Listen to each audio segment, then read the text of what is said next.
6 the triangles and it properties. तो ये इस चैप्टर का इंट्रोडक्शन वीडियो है। इसमें हम ट्राइंगल और इससे रिलेटेड जितनी भी प्रॉपर्टीज हैं जो इस चैप्टर के अंदर यूज होने वाली है वो सारी सीखेंगे। तो सबसे पहले कि ट्राइंगल होता क्या है। छोटी क्लासेस से ही आपको ट्राइंगल सिखा दिया जाता है कि ट्राइंगल एक ऐसी फिगर होती है, एक ऐसी क्लोज्ड फिगर होती है जो तीन साइड से मिलकर बनती है। जैसे ये मैंने बनाया है ट्राइंगल, इसका नाम let's suppose A B C, ये इसके तीन कोने हैं, तो इस ट्राइंगल का नाम हो गया है ए बी सी। ट्राइंगल एक क्लोज फिगर होती है, तीन साइड से मिलके बनती है। अब ट्राइंगल का नाम हम कैसे लिखते हैं, तो ट्राइंगल का नेम लिखने का तरीका ये होता है, ये ट्राइंगल का मैंने निशान लगाया, ट्राइंगल ए बी सी, ये इसका नाम हो गया। अब ट्राइंगल के अंदर तीन साइड्स होती हैं, साइड्स का नाम हम कैसे लिखते हैं, ये ए बी साइड है, ये बी सी साइड है, ये ए सी साइड है। तो जब भी ट्राइंगल की साइड का नाम लिखना हो तो आप ऐसे लिखेंगे ए बी, इसके ऊपर डैश ये लगाना चाहे तो लगा सकते हैं। ये एक्चुअली लाइन सेगमेंट का निशान होता है जो ये दिखाता है कि ये जो साइड है ट्राइंगल की, ये एक लाइन सेगमेंट ही तो है। तो एक तो ए बी साइड हो गई है, एक बी सी साइड हो गई है और एक ए सी साइड हो गई है। अब इनमें ये ए बी को बी ए आप लिख सकते हैं, क्योंकि ए बी बोले या बी ए बोले बात तो एक ही है ना, लाइन सेगमेंट तो वही है। तो साइड्स इस तरह से लिखी जाती हैं। अब आते हैं एंगल्स पे। एंगल का नाम लिखने के लिए दो ऑप्शन है आपके पास, या तो आप सिंगल नाम लिख दें जैसे कि एंगल ए, या ऐसे लिख दें एंगल बी, या फिर एंगल सी। ए बी सी ये तीनों इसके एंगल्स ही हैं। या दूसरा तरीका ये भी होता है कि जिसमें हम उसके आर्म्स को भी डिफाइन कर देते हैं। जैसे एंगल यहां पे बना हुआ है, तो एंगल ए बन रहा है बी ए सी से, बी से ए गए, ए से सी, या सी ए बी से। यानी ये जो दोनों कोने हैं ना, ये जो जहां एंगल से ये आर्म है, इनको भी हम डिफाइन कर सकते हैं। तो इस एंगल ए को इस तरह भी लिख सकते हैं बी ए और सी, या इसे ऐसे भी लिख सकते हैं सी ए बी। ध्यान रखने की बात यह है, जहां एंगल बन रहा है वो चीज बीच में आनी चाहिए। ये साइड वाली चीज ये दिखाती है कि ये दो इसके आर्म्स के एंड पॉइंट्स हैं। तो एंगल्स के नाम इस तरह से लिखे जाते हैं। अब आते हैं वर्टिसेस। वर्टिसेस होते हैं ये कोने, ए बी सी, इसके अंदर ये तीन कोने ही तो हैं, ए बी और ये सी। तो वर्टिसेस ए, ये बी, ये एंगल सी है, ये मैं यहां पे लिख देता हूं ए बी और सी। वर्टिसेस को सिंपली एक पॉइंट की तरह ही हम दिखाते हैं, उनको इसी तरह से लिखते हैं। तो ये एंगल ट्राइंगल हुआ। ट्राइंगल के अंदर नाम कैसे लिखते हैं, साइड्स कैसे लिखते हैं, एंगल्स कैसे लिख सकते हैं, और वर्टिसेस क्या होते हैं। अब आते हैं next topic, type of triangles. Triangles कितने तरह के होते हैं, छोटी सी क्लास से भी आप सीखते आते हैं, 4th 5th क्लास से, कि ट्राइंगल्स कितने तरह के होते हैं। ट्राइंगल की जो टाइप होती है ये बेस्ड होती है दो चीजों पे, एक तो साइड्स के ऊपर बेस होती है, एक एंगल्स के ऊपर बेस होती है। यानी ट्राइंगल्स के अंदर आपको अगर उनकी साइड्स दे रखी है तो उसके आधार पे ट्राइंगल तीन तरह के होते हैं। पहला है स्केलिन ट्राइंगल। स्केलिन ट्राइंगल वो ट्राइंगल होता है जिसकी तीनों साइड्स डिफरेंट होती है। एग्जांपल के तौर पे मैंने यहाँ बनाया हुआ है, एक ट्राइंगल है, ये 3 यूनिट है, ये 4 यूनिट है, ये 5 यूनिट है, तो इसकी तीनों साइड्स अलग अलग साइज की हैं, तो ये स्केलिन ट्राइंगल बोला जाएगा। दूसरा आइसोस्केलेस ट्राइंगल। आइसोस्केलेस ट्राइंगल वो ट्राइंगल होता है जिसकी दो साइड्स इक्वल होती हैं। तीसरा है इक्विलेटरल ट्राइंगल, नाम में ही छिपा हुआ है इक्विलेटरल, यानी इक्वल है, जिसकी तीनों साइड्स इक्वल होती हैं, वो इक्विलेटरल ट्राइंगल बोला जाता है। तो ये तो हुआ साइड्स के बेस पे इनके नाम।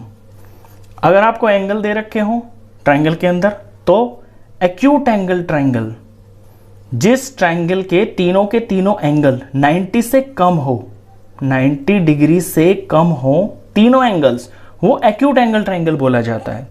फिर है राइट एंगल ट्राइंगल, जिस ट्राइंगल के अंदर एक एंगल 90 डिग्री का हो, एक ही हो सकता है, एक से ज्यादा हो भी नहीं सकता। अगर किसी ट्राइंगल के अंदर 90 डिग्री का एंगल है कोई, तो वो राइट एंगल ट्राइंगल बोला जाएगा। ये राइट एंगल का निशान भी होता है, और इसकी पहचान ये होती है कि बिल्कुल एल बन जाता है, 90 डिग्री का एंगल बिल्कुल एल बनता है ऐसे, इसे जोड़ देंगे तो ये ट्राइंगल बन गया right angle triangle. Obtuse angle triangle. Obtuse angle वो होता है जो 90 डिग्री से बड़ा होता है। तो जिस ट्राइंगल के अंदर एक एंगल 90 डिग्री से बड़ा हो वो ऑब्ट्यूस एंगल ट्राइंगल होता है। तो ये ट्राइंगल मीडियन, मिड नाम में ही थोड़ा सा मीनिंग छुपा हुआ है, मिड मतलब कि बीच का, मीडियन। तो ट्राइंगल का मीडियन क्या होता है?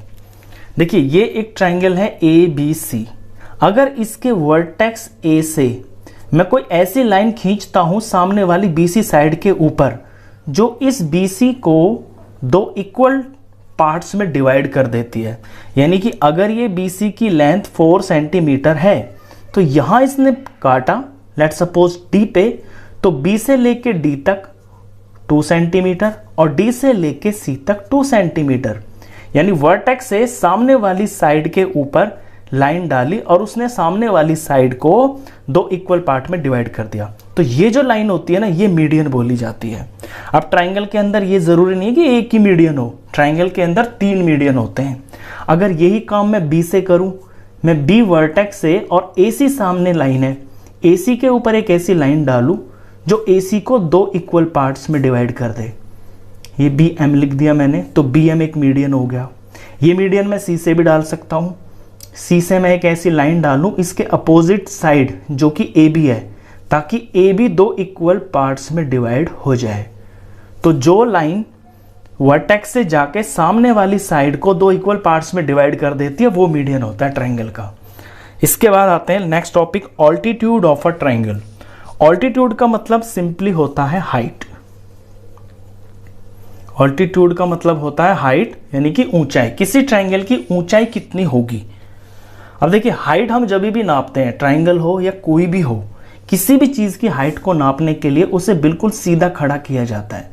लेट्स सपोज अगर किसी इंसान की भी हाइट हमें नापनी है तो उसे बिल्कुल सीधा खड़ा करेंगे ना, बिल्कुल ऐसे ये जमीन है और ये आसमान की तरफ बिल्कुल स्ट्रेट खड़ा करेंगे उसको, यानी कि 90 डिग्री पे खड़ा करेंगे।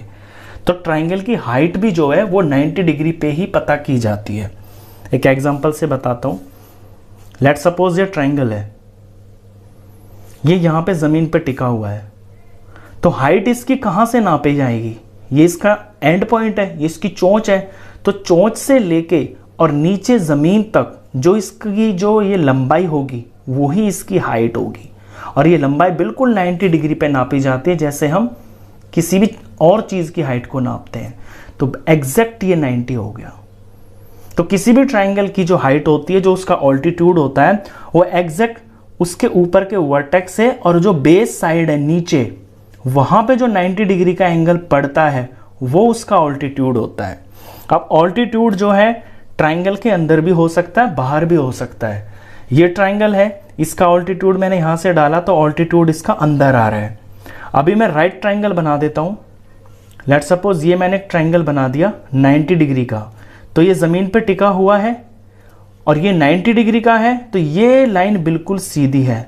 इमेजिन कीजिए कोई ऐसी चीज है जो जमीन पे पड़ी हुई है और ये ऊपर की तरफ है, तो यहां से लेके यहां तक की इसकी हाइट ही तो हो गई। मान लीजिए ये ABC है, तो इसका ऑल्टीट्यूड क्या हो गया? AB हो गया। यहां पे ये P और Q है, तो ये PQ इसका ऑल्टीट्यूड हो गया। अब ट्राइंगल का ऑल्टीट्यूड ट्राइंगल से बाहर भी हो सकता है। तीसरे केस में वो कब होता है? जब triangle obtuse triangle, angle triangle हो। जैसे इस ट्राइंगल पे गौर कीजिए, ये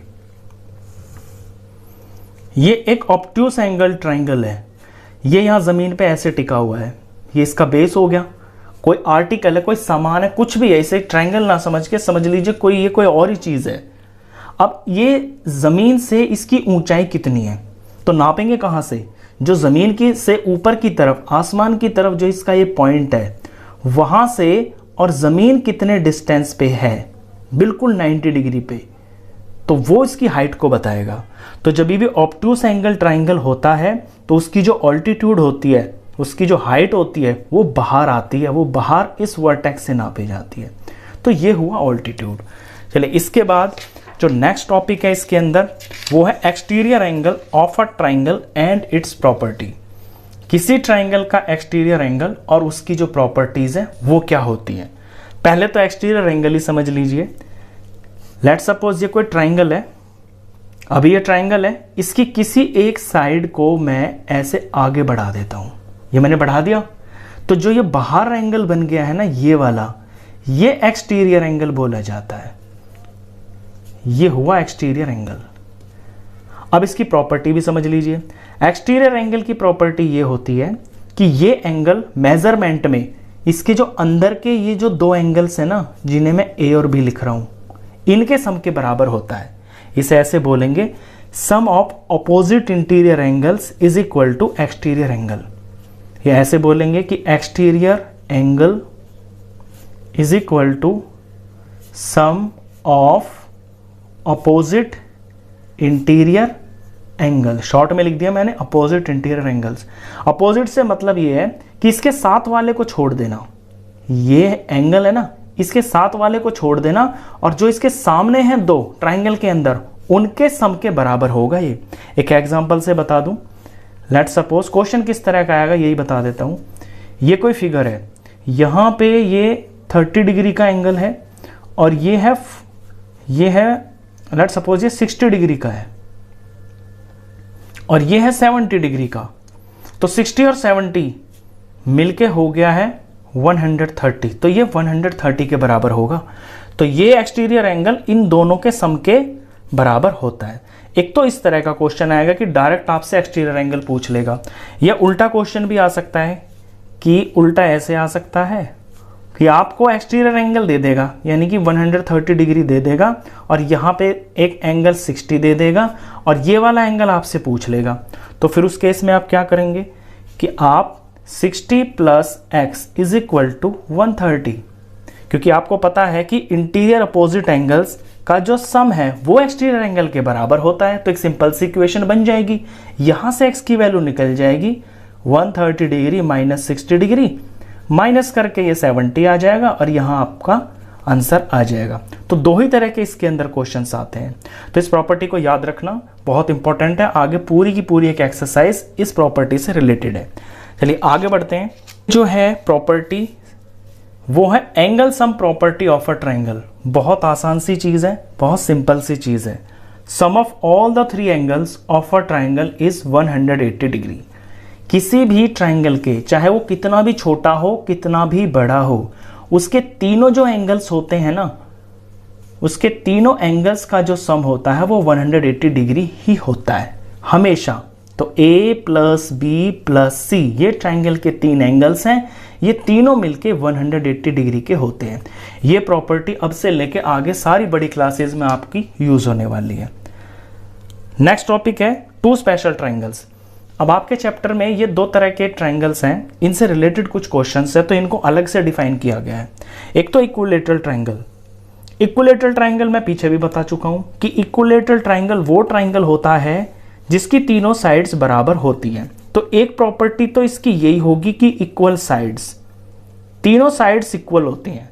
दूसरी प्रॉपर्टी इसकी ये भी हो गई कि इसके सारे जो एंगल्स होते हैं ना, वो सारे एंगल्स बराबर होते हैं, यानी जितना ये होगा उतना ही ये होगा, उतना ही ये होगा। इसीलिए इसको स्पेशल ट्राइंगल बोला गया है।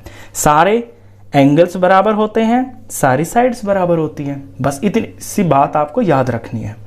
दूसरा है आइसोस्केलस ट्राइंगल। आइसोस्केलस ट्राइंगल की प्रॉपर्टी ये होती है कि उसकी दो साइड्स बराबर होती है। लेट्स सपोज ये वाली साइड और ये वाली साइड इसमें बराबर है, तो बराबर वाली साइड्स के जो सामने के एंगल है ना, वो बराबर होते हैं।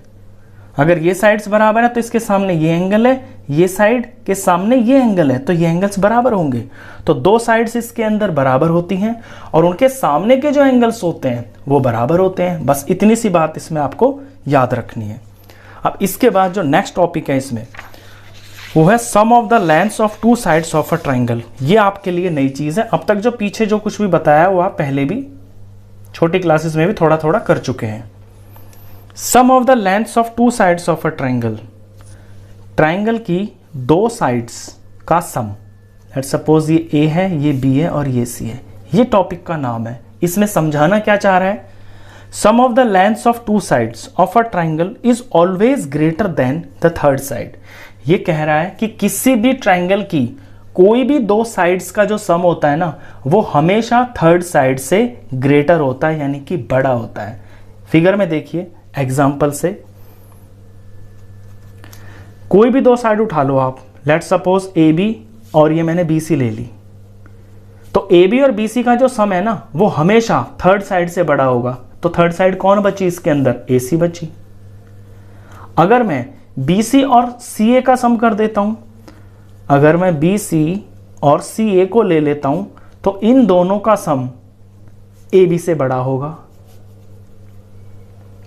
अगर मैं CA और AB को ले लेता हूं, CA और AB को ले लेता हूं तो इन दोनों का सम BC से बड़ा होगा। तो कोई भी ट्राइंगल, कैसा भी ट्राइंगल हो, उसकी कोई भी दो साइड्स का जो सम है ना, वो तीसरी साइड से बड़ा होता है। हर बार ऐसा होता है, ये एक प्रॉपर्टी है। चलिए इसके बाद नेक्स्ट जो टॉपिक है वो है right angle triangle and Pythagoras property. Pythagoras property बोले या पाइथागोरस थ्योरम बोले, एक ही बात है। अब ये जो पाइथागोरस प्रॉपर्टी होती है ये सिर्फ राइट एंगल ट्राइंगल के अंदर ही लगती है और ये कहीं पे नहीं लगती है। और राइट एंगल ट्राइंगल ऐसा ट्राइंगल होता है जिसमें एक एंगल 90 डिग्री का होता है। तो ये हो गया है राइट एंगल ट्राइंगल। तो प्रॉपर्टी क्या होती है उसे समझ लीजिए। जहां पे 90 डिग्री का एंगल बनता है उसके सामने वाली जो साइड होती है ना, ये थोड़ी स्लोप सी होती है और ये सबसे बड़ी साइड होती है ट्राइंगल के अंदर। तो जो स्लाइडिंग साइड होती है ना, ये इसके अंदर सबसे बड़ी होती है। ये बराबर होती है बाकी की दो साइड्स के स्क्वायर के सम के बराबर, यानी इसका स्क्वायर ये साइड AC है ना, तो AC का स्क्वायर बराबर होगा AB square plus BC square के। यानी पाइथागोरस प्रॉपर्टी ये होती है कि किसी राइट ट्राइंगल के अंदर जो सबसे बड़ी साइड होती है उसका स्क्वायर बराबर होता है बाकी की दो साइड के स्क्वायर के सम के बराबर। बाकी की दो कौन हो गई? वही जो L बना रही है, जो 90 डिग्री का एंगल बना रही है। ये होती है बस पाइथागोरस प्रॉपर्टी। इसी को एक एग्जांपल से समझा देता हूं। लेट सपोज ये BC जो साइड है ये 4 सेंटीमीटर की है और AB जो साइड है ये 3 सेंटीमीटर की है। अब मुझे AC की लेंथ निकालनी है, तो फॉर्मूला ये हुआ, प्रॉपर्टी ये हो गई है। यहां पे ये हो गया AC का स्क्वायर, AB का स्क्वायर यानी कि 3 का स्क्वायर, BC का स्क्वायर यानी कि 4 का स्क्वायर। तो यहां AC स्क्वायर हो गया, 3 का स्क्वायर 9 हो गया, 4 का स्क्वायर 16 हो गया। यहां AC का स्क्वायर हो गया 16 और 9 25 हो गया। अब ये जो 25 है ना, ये AC स्क्वायर की वैल्यू है, सिर्फ AC की नहीं है ये। तो AC की वैल्यू निकालने के लिए मान लीजिए ये AC है, स्क्वायर है, तो ये AC दो बार है। यही तो मतलब हुआ इसका। AC स्क्वायर का मतलब है AC इंटू AC। अब 25 के भी मैं ऐसे कौन से दो नंबर लिख सकता हूं जो बिल्कुल सेम हो? वो क्या होंगे? 5 इंटू 5। तो AC into AC is equal to 5 into 5। It means AC is equal to 5, यानी जो AC है वो 5 सेंटीमीटर का होगा।